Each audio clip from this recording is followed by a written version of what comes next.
Alright, so we've established, a simulated refugee camp on our quad.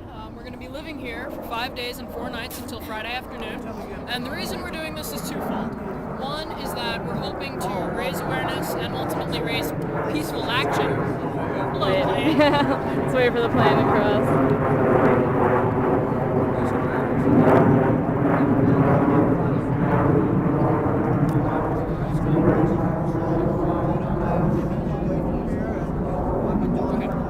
About the genocide that's occurring in Sudan. And one of our main goals with this is to just talk to as many people as possible and raise awareness with as many people as possible in the hopes that they will be inspired to take action. And that kind of leads into our second point of doing this, but just to remind everyone that activism didn't die with the 60s.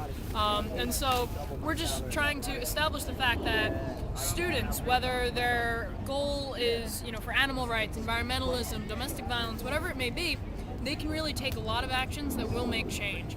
And it all starts with communication. It all starts with, hey, that really upset me. And, what do you think about it? Well, I think this. And it starts with a conversation.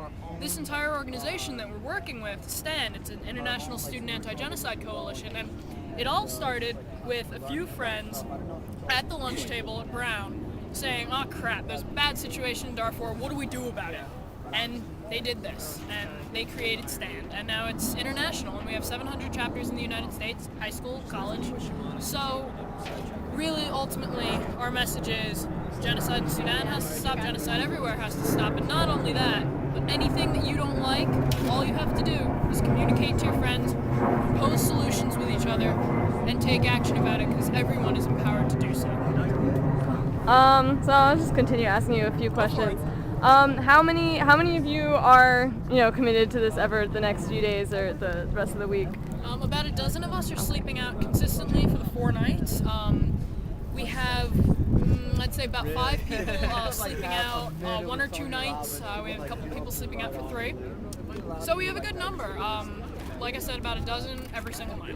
All right, and you guys just kicked this off today, right? Yeah, we were here since 7 a.m. setting up everything. Wow. So obviously, we still have some problems with our tents, but you know what? It's not half as bad as what the refugees in Sudan go through. Because here, our temperature change is 70 to 40.